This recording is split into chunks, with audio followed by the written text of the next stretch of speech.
We hope you got a lot of those breakout rooms. And let us tell you about the great organizing taking place to disrupt militarism and climate harm locally and beyond. We're now proceeding with our second panel of the day, intersections and the connections between wars and crises. We're determined to build solidarity across our different issues, time constraints, and even ideologies. We invite you to brainstorm together with our panelists and everyone here as we explore how to undo these crises and make our movements for peace and justice more united, inclusive, vibrant, and numerous. With that being said, we're very grateful to welcome the following panelists to the stage. First, we have Asia Smith.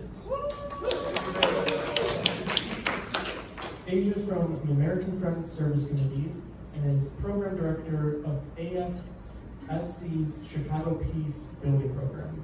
She graduated with a BA in Anthropology and Sociology from Kalamazoo College. When she moved to Chicago, Asia got involved in grassroots anti-surveillance organizing and Black queer youth work, formulating a localized community. In Chicago, AFSC's work to dismantle militarism and state violence, pushing for investment in communities of color criminalized by those same systems. AFSC also works with coalitions and partners to amplify the voices of directly impacted people. Next to Asia, we have Diana from Anakbayan, Chicago.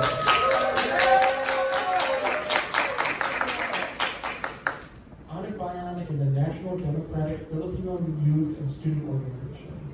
Anakbayan holds the belief that the Philippine society today is not truly free nor democratic. It is under the control of U.S. imperialism, along with local landlords, big capitalists, and corrupt government officials. The National Democratic Movement seeks to realize true national liberation for the country and realization of the democratic right of the people. And our last speaker in the end is Avi Wolken from Jewish Voice for Peace Chicago. JVP Chicago is a branch of the national organization Jewish Voice for Peace. JVP is a part of the global movement demanding an end to Israel's occupation of the West Bank and the blockade of Gaza, equality for Palestinian citizens of Israel, and the implementation of the rights of Palestinian refugees to return to their homes and properties from which they have been displaced since 1948. JVP prioritizes developing strategic campaigns and building people power through working groups, investing in coalition work, and all actions JVP seeks to act in solidarity with the oppressed communities struggling for liberation. Once again, we will begin with questions for each panelist to respond in 3 to 4 minutes, and then after that, will be time for an audience Q&A. Again, that will be done with no cards passed out from our CAPA volunteers, and we'll collect them and select questions from those. With that being said, I have our first question. U.S. policy from Palestine to Haiti to Ukraine and beyond has left so many people killed, displaced, and poisoned. How can we challenge such an entrenched military-industrial complex in this country?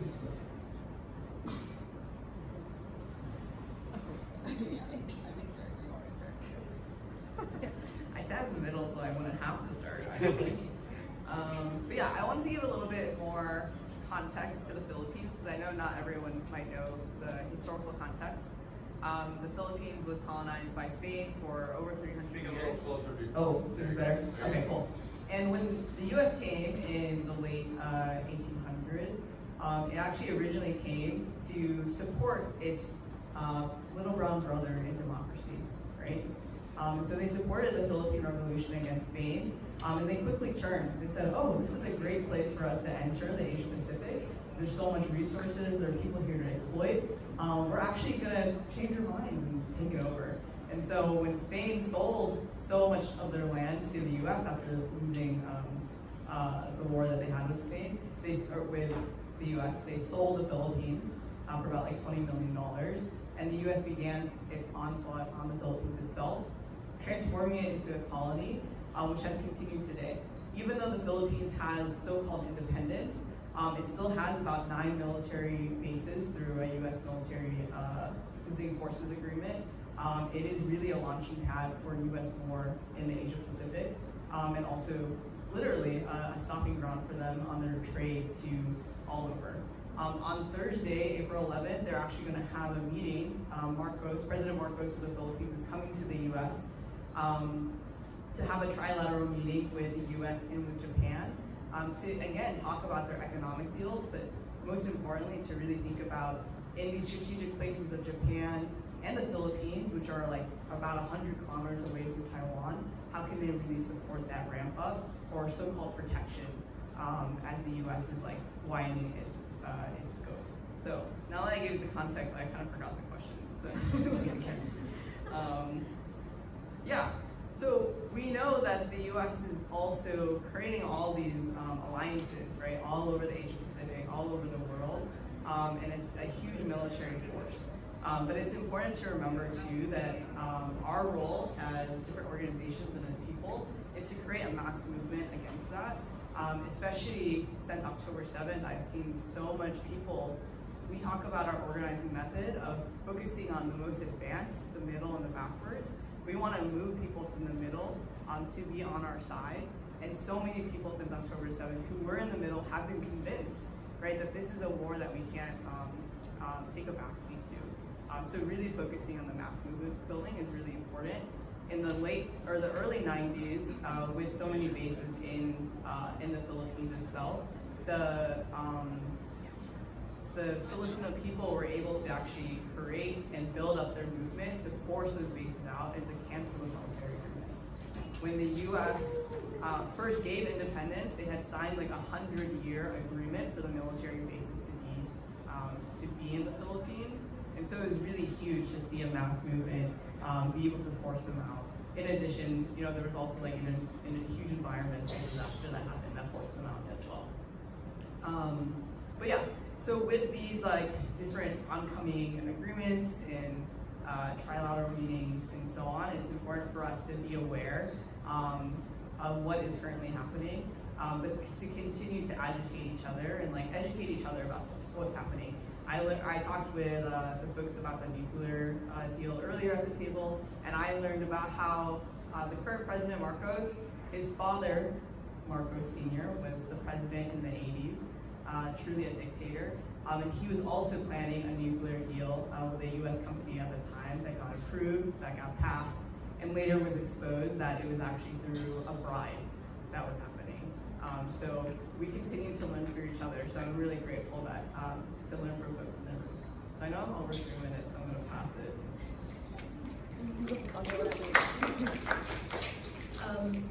Yeah, can folks hear me? Hold it really close to your mouth. How does that sound? Better? Worse? Okay. Nice. Yeah, I want to second what my comrade is saying about the power of political education. I think one thing that AFSC does really well is political education and making it accessible for folks. Poly-ed, like kind of removing academic jargon and presenting information that really catalyzes rich dialogue. For example, I brought this with me, and it's a graphic that a colleague created. I'm gonna hold it up so folks can see.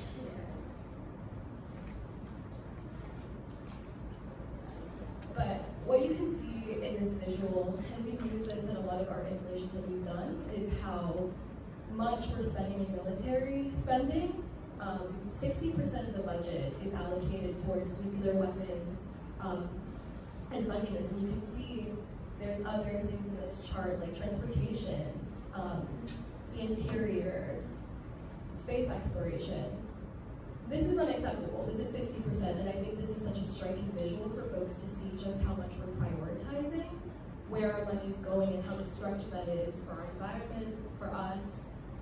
When folks in Flint don't have clean drinking water still, we have 60% of our budget going towards military. So this political education piece is so beneficial for instructing folks on what we can imagine, how much more we can ask for, and I think that, yeah, we work a lot with youth, and when they see these things, I think youth and like the knowledge, particularly of children, is so generative because they take issue with it immediately. Like they raise the obvious concerns that we're seeing, and they ask what we can do instead of this, how we can divest and invest our money in life-affirming services and solutions that actually benefit folks. So I think one of the biggest things in challenging the complex is the political education that's accessible to youth, to people, to bring them into the fold. Yeah, that's what I'll say. Okay. Okay. So I think the question has something to do with the military-industrial complex.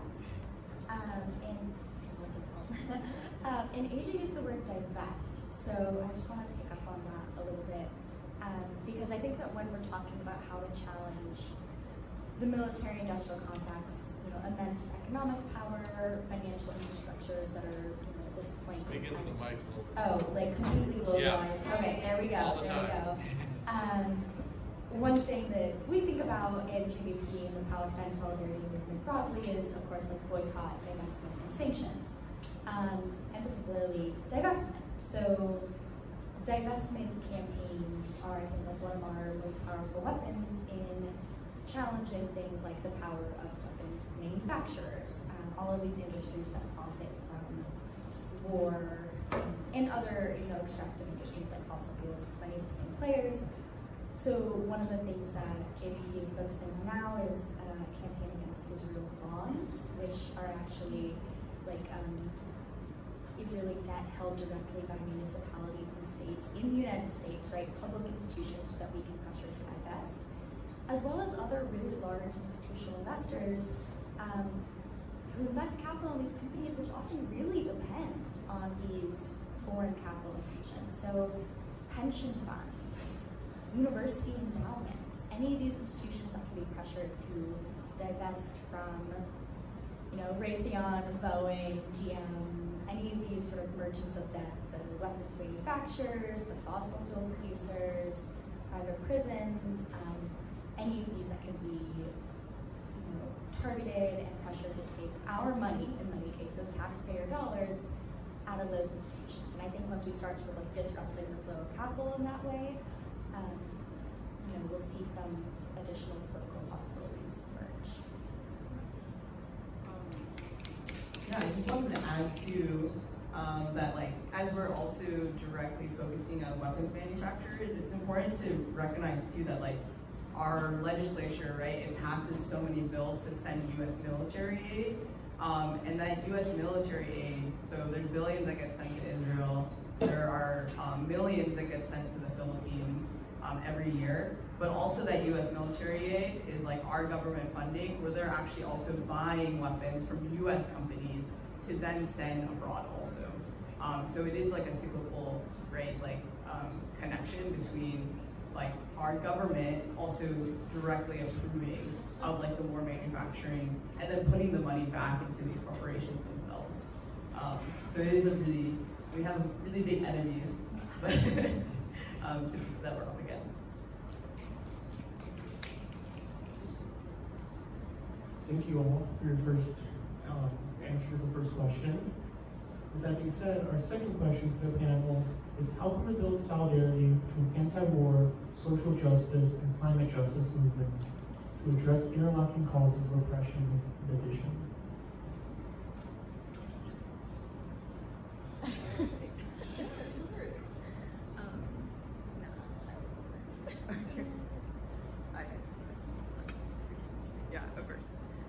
In Omnifian, we really are grounded in a lot of different principles in organizing, and one of them is our United Front principles. So in our United Front principles, we know that we might not all have the same political line, right, in like how we're pushing forward, but we want to be united in action, and we want to find what unities we have. So many of us, right, in this room, even the context of this panel, right, is that we are anti-military. We're anti the U.S. military-industrial complex. We might have different stances on different issues, but let us make sure that we are firm in this unity and find ways that we're pushing forward together. And we do that in a few different ways. There's actually C-SHRP, which is the Chicago Committee for Human Rights in the Philippines. Shout out to y'all. Great workshop. Is part of a bigger coalition that we also work with called the International Coalition for Human Rights in the Philippines. And we've been working together on legislative issues, on passing the Philippine Human Rights Act, which would stop US military aid to the Philippines, on stopping an agreement that was signed last year in November between the US and the Philippines called the 123 US-Philippines nuclear deal, which would send nuclear energy and infrastructure to the Philippines, which would then potentially, right, also allow for the storage of nuclear arms in the Philippines also. So we're finding ways that we're connecting. Another huge alliance we're a part of is called the International League of People's Struggles, which has so many different organizations, includes Students for a Democratic Society, who's here in this room with us. They also did a workshop. And one of our big campaigns that we're united around is called Defend People's Struggles. So there's so much repression that's happening on our people's movements. How do we actually link up? Because we know that we have the same common enemy. So that's just one principle that we try to push forward on, and also recognizing that militarism, right, and environmentalism are also super connected. This one is less specific on military, but has some connection. I shared this earlier today too. In the Philippines, there's a really big push to kind of modernize the jeepneys that are there. If anyone's heard of a jeepney, there are these old US Humvees that were left after World War II, and they've been converted to basically be like public transportation. Just in the past couple of years, they're trying to get people to transition to these like environmentally friendly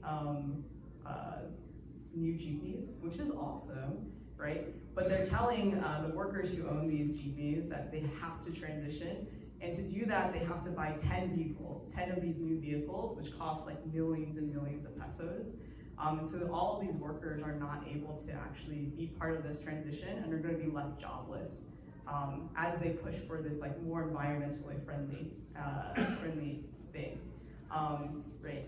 And I think what's really key here for us to note is that everyone wants us to be more environmentally friendly, but if we're not including workers in these issues, then we are not going to be able to really push forward in a powerful way if we're leaving out workers. As we're pushing for right, the stopping of the production of military weapons, we also need to be organizing workers who are in these buildings so that they also understand and recognize, like, you know, it's not us trying to put them out of a job, right? It's us trying to see and note that like these corporations, there's so much more that we could actually be building for our country, for our people, and for people all over that doesn't include war and death. So we really have to focus on workers organizing as a core of all of these issues together.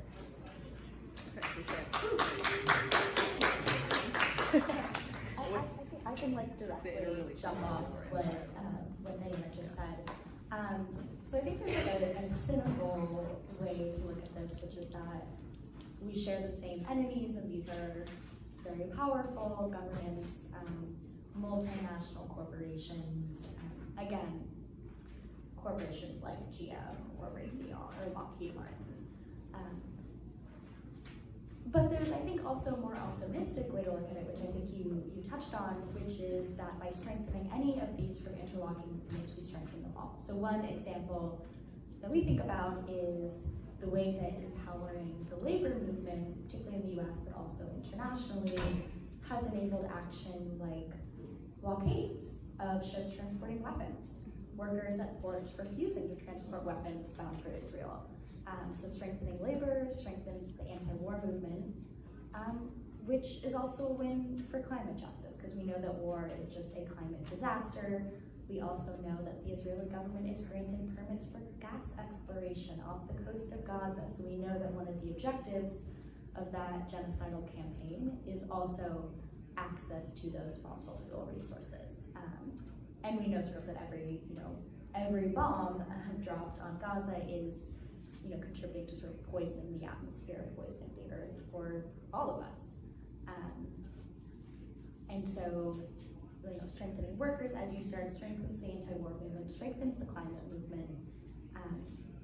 And so I think the optimistic way to look at it is that a win for any of us is a win for all of us.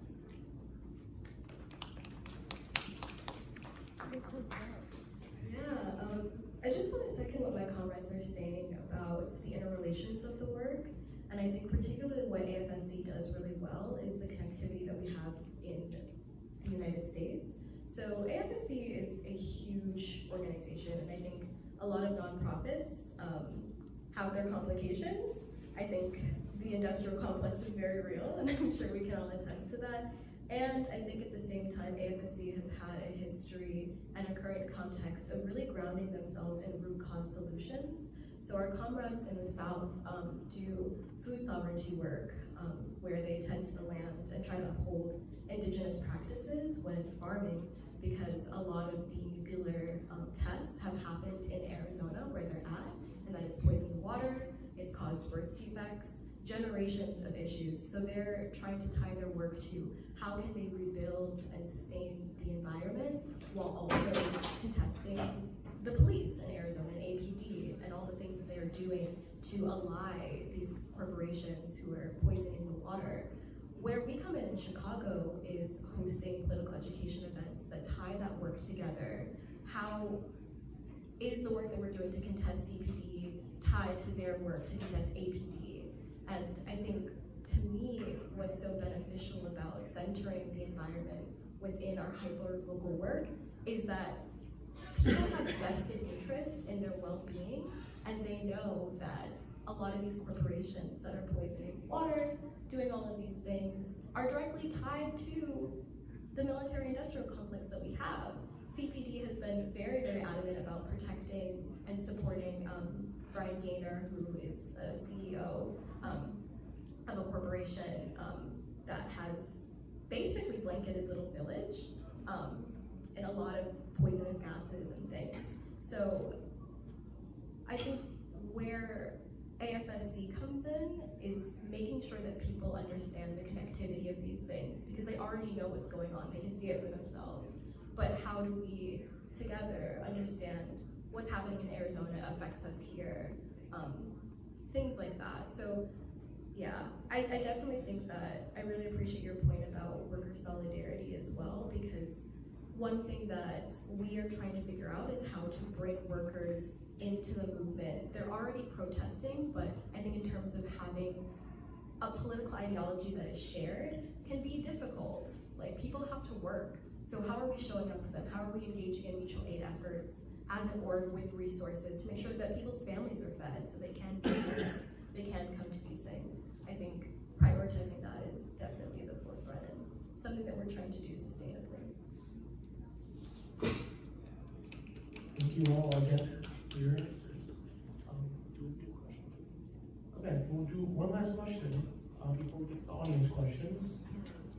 And the last question is, how can we challenge the narrative that militarism protects us and instead promote alternative approaches to conflict resolution and peace building?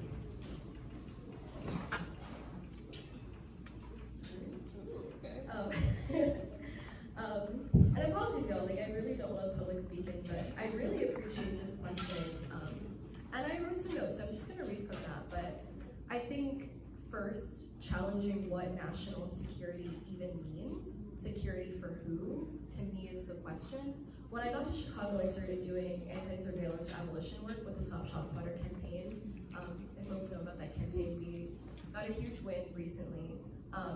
But the surveillance state has only grown and intensified with the war on terror, and I think that the ways in which BIPOC communities are criminalized and surveilled is very akin to how the nation state criminalizes and surveils abroad.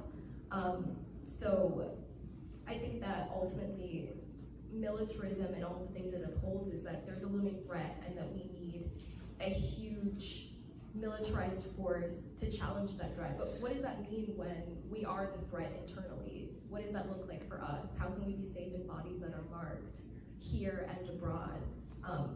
And I think that the first step is recognizing that the surveillance state has never and can never protect us, and that it is reliant on the nation state and the national identity to exist. How can we challenge it? How can we speak back to surveillance? One of my favorite theorizers is Simone Brown, and she developed this theory. She coined the term surveillance, speaking back to the surveillance state. And I think that that's really, really helpful in framing that. But I'm beginning to rant. To wrap it up, I just think about how we can challenge the notion that militarism is necessary by relying on the knowledge that those who came before us already had. Restorative justice is a huge practice that AFSC uses, and that's an indigenous rooted practice, but it allows us to bring community members back into the fold and not be criminalized and placed into this carceral state that does involve the military inherently. So yeah, I think that there's ways that we can practice community healing together that is antithetical to militarism and all state-sanctioned terror. Sure. Sorry, what is the practice? Restorative justice? Restorative justice, got it. Yeah, I think this is a good question, and I honestly think that the answer is that it is really hard in a lot of cases. Speaking specifically from the perspective of JVP, one thing that we end up doing, although it's not necessarily like a main component of our work, but one thing we end up doing a lot is trying really hard to convince Jewish people who have been told their whole lives that violence equals safety, that militarism is the only route to security, and that force is the only guarantee of a good life. Often against sort of all available evidence in the world saying otherwise, but who have been sort of told that story from figures of authority from a very, very young age, and had it sort of repeated in the media and sort of everywhere, in every sort of authoritative source around them for a long time. Trying to convince people otherwise is difficult and takes a long time, but is very possible, especially I think when you reach people who are, let's say, in college, in their early 20s, starting to develop interest in sort of, many people get to it younger, but sometimes it takes sort of until college, early 20s to develop that desire to sort of like have your own perspective on the world, your own identity, and like really engage in your own political education. And like I truly believe that it is very difficult work sometimes coming up against these really embedded narratives, but it can be done, and it always happens through relationships, and through relationship building and building trust with the person who then comes to accept the very well evidenced and logical reasons you are giving them to believe otherwise, but it happens through like the trust built in that relationship.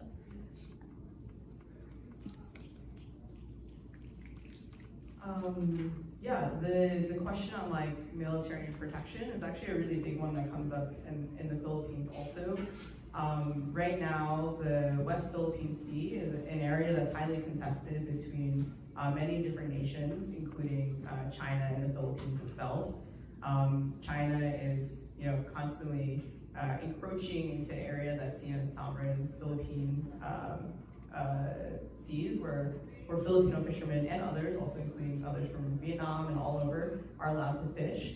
But the Chinese military actually is always kind of encroaching on it and pushing out these fishermen. And in the Philippines itself, there's this really big narrative that the US is here to support us and protect us.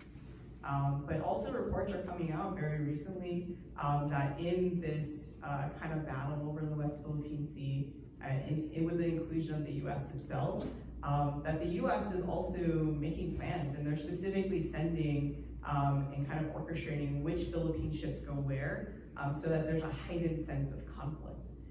And so we have also heard from other fishermen, Filipino fishermen in those areas, who say, I don't want to fish over there, actually. I don't want to be part of the fodder or be stuck in between this potential imperialist war between the US and China that is clearly being escalated and orchestrated by these other powers.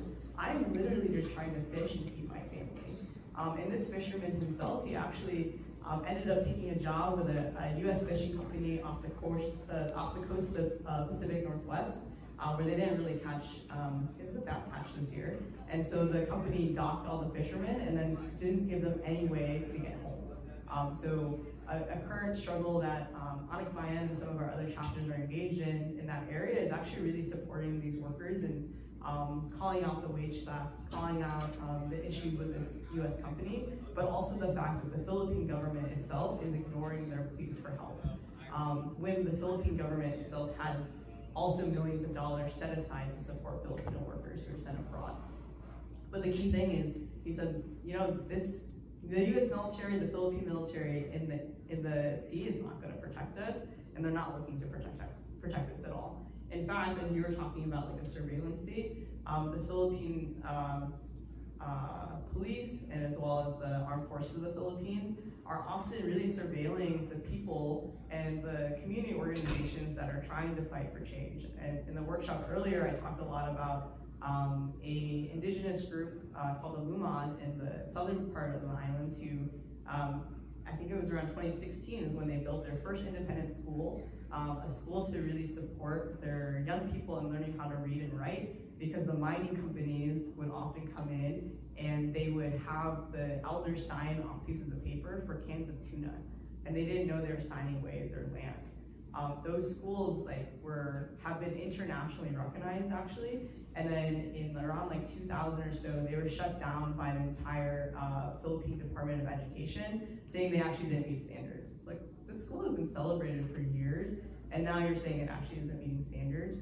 But that is because that land itself is very rich. The mining companies want it. They want to mine it. They want to be really like, you know, putting out plantations and so on. And so they're just finding any excuse to really push these young people out and these communities out. And it's because of that the government also allows for this to happen, that the people also oftentimes see no other choice because there are no solutions to their joblessness and to the poverty.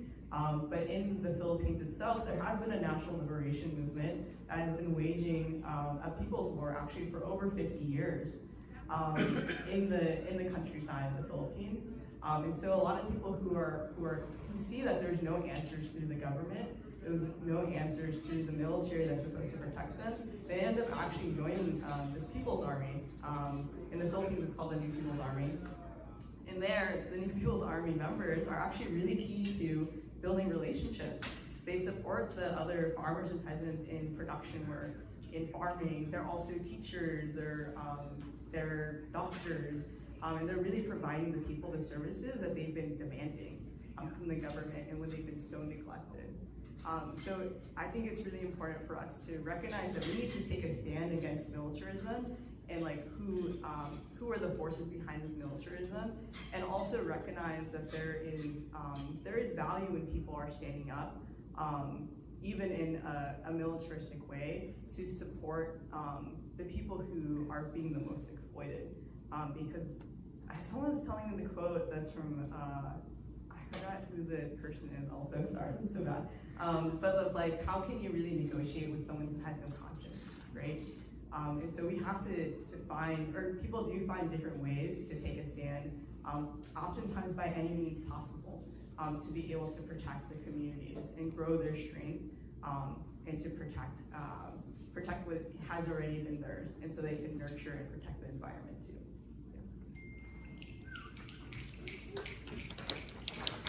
Thank you all again for your final answers. We'll now move to the audience questions.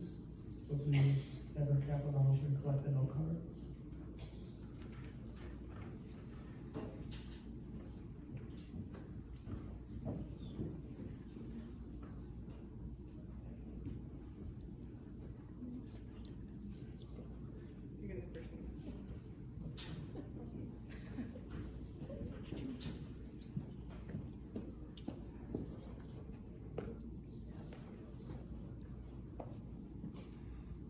So the first audience question I'll start with is, how are you staying grounded in critical hope?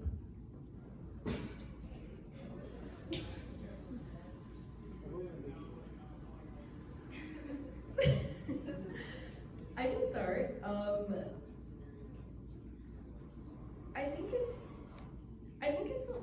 it has a lot to do with love and not love in like a nebulous sense, but like actual radical love that's grounded in principled struggle with people. Like I think that when you love people and you love the community, it makes it so much easier to do the work. And I think that hope, as Miriam Cobb always says, is a discipline. Some days that is harder to practice than others, but I feel like there is no such thing as resistance without hope. Like, what am I doing this for unless I have hope that this can and will change and I can see that within my lifetime? So even on days where the older people are testing us and we think that we've made a breakthrough and we're getting these audio surveillance systems removed, and then they're saying it's going to be based on the war and we're tired and we've been at this for 5 years. I know and I hope that we can live in a world without surveillance, and I've seen it, it's possible, and I think that's the only thing that sustains these movements. So yeah, it has to be a discipline, it has to be a lived praxis, because otherwise you're going to burn out. Yeah, I totally agree with that. I think also in our organizing, we talk a lot about mass work and the importance of being with the masses and being with the people. But it's more than just being with people, right? It's also like working together and being able to take up issues. And even if it's not a win, let's say, and it's not immediate, at the very least, it's you seeing another person who's getting involved, and you're seeing a movement growing. So like at the beginning, right, when we're talking about a people's movement, I guess I didn't finish the story about the jeepney drivers who were being pushed out, but over the course of last year, they were able to win several times, having the deadline to transition pushed back and saying, you guys aren't including us, we're gonna stop driving actually. We're gonna put like traffic at a standstill and people won't be able to go anywhere because you're not listening to our demands. But it wasn't just them like making, making something inconvenient for lots of people. That did happen, but they also were getting everyone involved.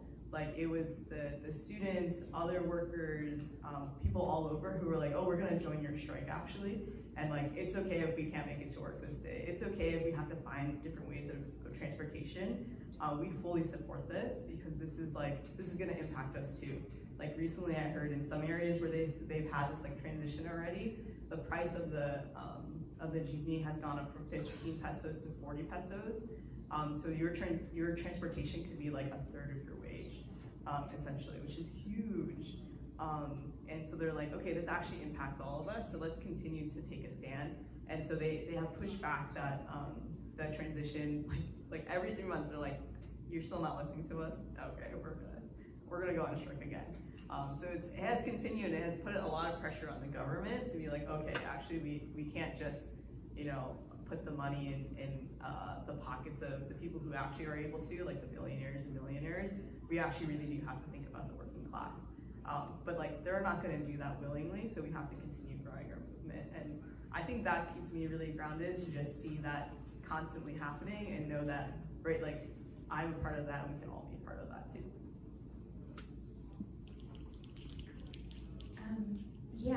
I'll be really brief. But I think 2 things: staying busy and being with other people. I thought a lot sort of in October and November about how effective it is for all the people we're struggling against to keep, everyday people atomized and isolated and alone with your phone, seeing like the greatest violence and horrors that can be visited upon human beings, and just like having no way to deal with that. I think is so effective at shutting down resistance. And I've just seen what a difference it makes when you find someone who's trying to process that and you give them a way they can do something and a person they can talk to. It's just transformative. And so I think like the only way to keep going is to, just always have something that you're doing that you feel like is important, and always have people that you can be with.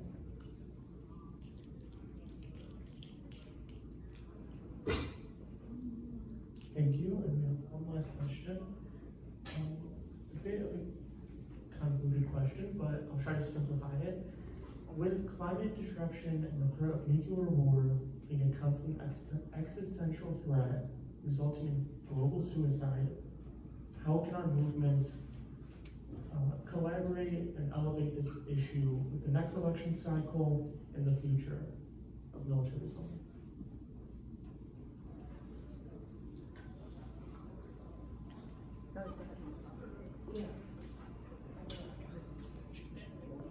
Kind of like climate disaster, like nuclear.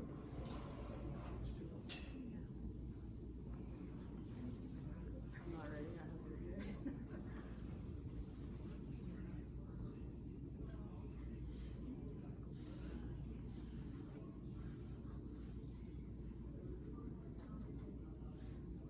We're reading the question. Give us 1 second.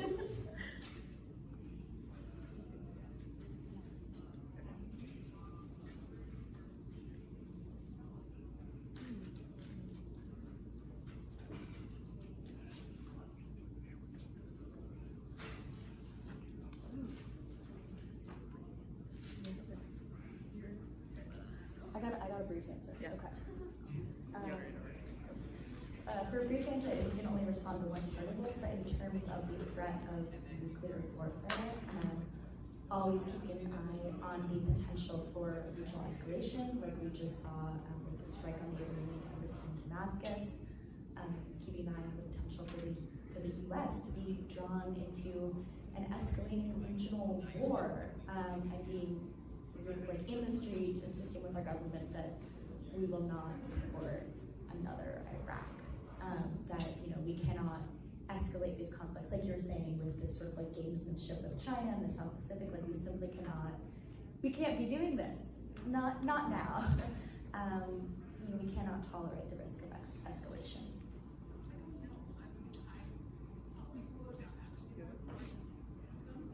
I can speak to a part of this question about making this the issue of November and say that also, yes, and our electoral cycles, I think, really silo us and get us into a space where elections become the primary mode of struggle and the primary mode in which we engage with our neighbors and people.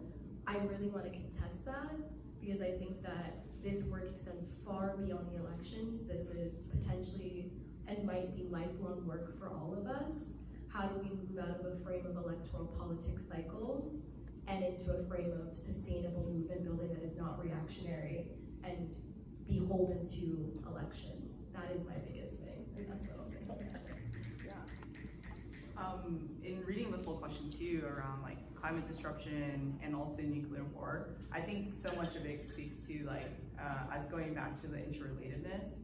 I think all of our movements do have a stake in this, and I know there's so many people have been passing out flyers for the March on the DNC, for many different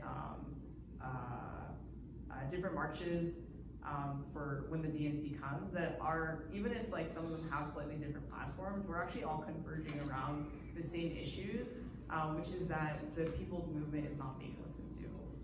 And there's the march on the DNC this summer, and there's also a march on the RNC. So it's not like we're only focusing on Democrats, we're only focusing on Republicans. We're telling them that we have also our issues and our platforms that we want to ensure are included and are heard.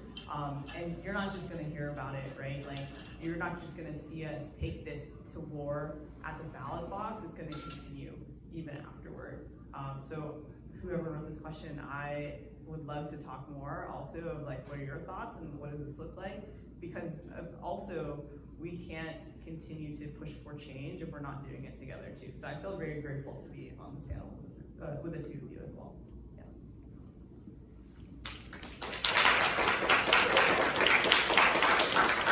Thank you, I'd also add, something I thought of is when we have U.S. Congress people calling to like nuke Gaza, anti-militarism is anti-climate disaster. You can't have pro-climate, green climate initiatives while being pro-military. They go hand in hand like all of our movements. And that being said, thank you all again for joining us. And thank you for all the questions. If you want to share your socials or share where you can find you or anything, you can do that real quick, and then we'll move on to our performance. Yeah, please follow the Stop ShotSpotter Coalition at Stop ShotSpotter Chicago. Follow AFC at AFSC Chicago. Yeah. Yeah, you can follow Onyx also on social media, on Instagram. There's Onyx USA, so I'm part of the national team, or locally Onyx Chicago. Also on Facebook, we have a website. It's onyxusa.com. Don't go to the .org. Don't do it. Yeah, you can follow us at GBP Chicago. You can also follow several worker-led coalitions for Palestine if they happen to overlap with any of the work you do, like healthcare workers for Palestine, tech workers for Palestine, educators, and cultural workers for Palestine. So look those up on Instagram and maybe find some people that you work with that you might want to organize with too.